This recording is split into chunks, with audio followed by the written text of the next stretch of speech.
Hey everyone, I'm Jimmy, And I'm Phil.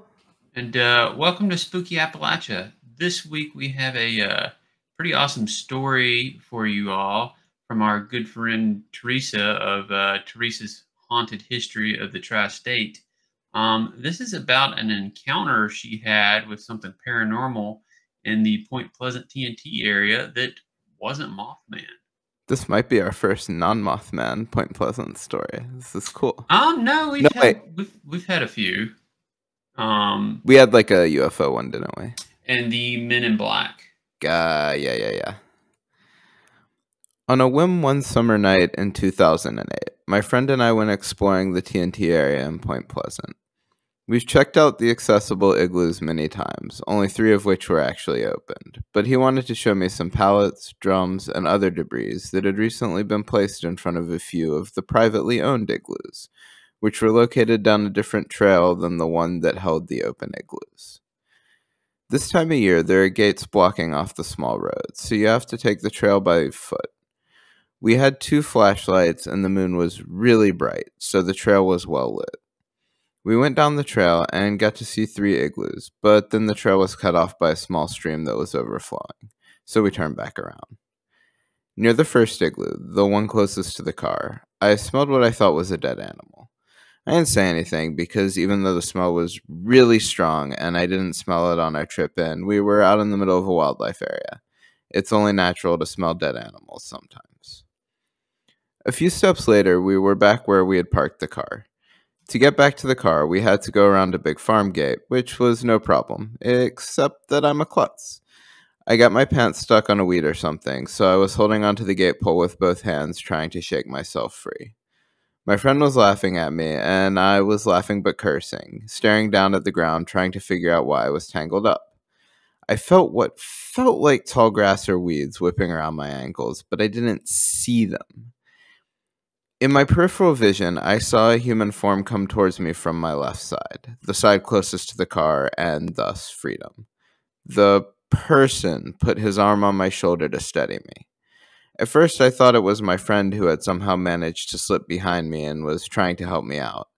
Then it clicked that something was really not right. It wasn't exactly tunnel vision, but somehow I seemed to subconsciously block out everything around me and could only focus on this shape that was slightly in front of me.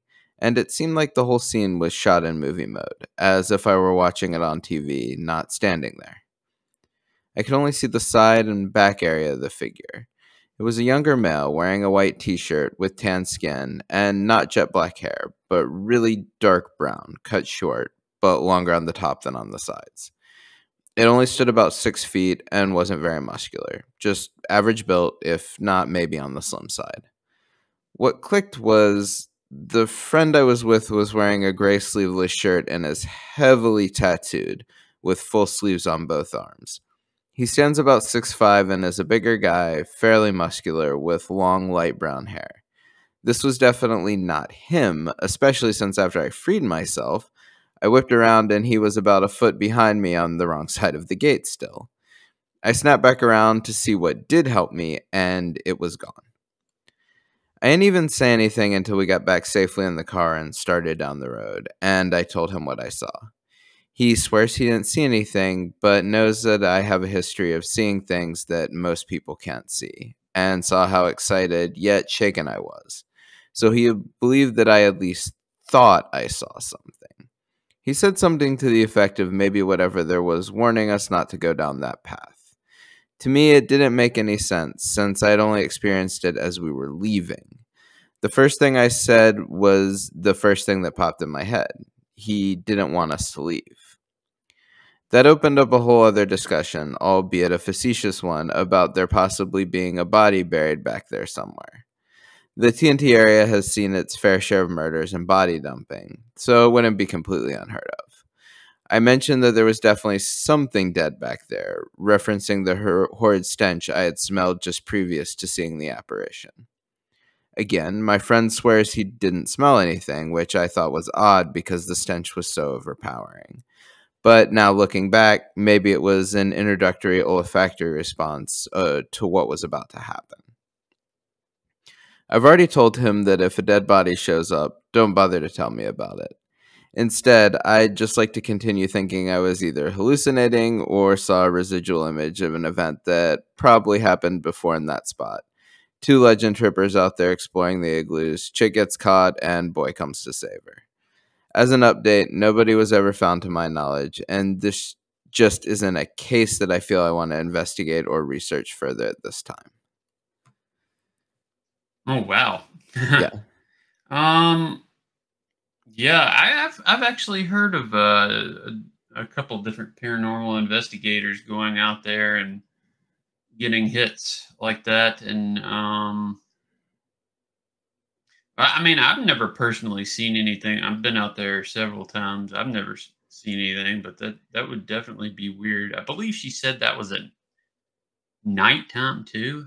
Yeah, I think so. Yeah, for those of you who haven't seen our live stream with her from last month, definitely check that out. She tells a abbreviated version of this story and quite a few others. Hmm. But yeah, I think she said nighttime, if I'm remembering Yeah, correctly. I personally don't think I would want to be there at nighttime. Um, I've heard that's where still to this day. I mean, this has been going on since back in the Mothman sighting days. It's where the local teens would go to hang out sometimes. Yeah, because that was like some of the first Mothman sightings, right? Where like two like Yeah, teen it was couples a in a car driving back lover. somewhere. Yeah, back then it was like a more of a lover's lane, but now like you'll find like beer bottles and other various items you would find where teens would hang out. Gotcha. I don't know, and then there's all the graffiti that's all over there. I don't know.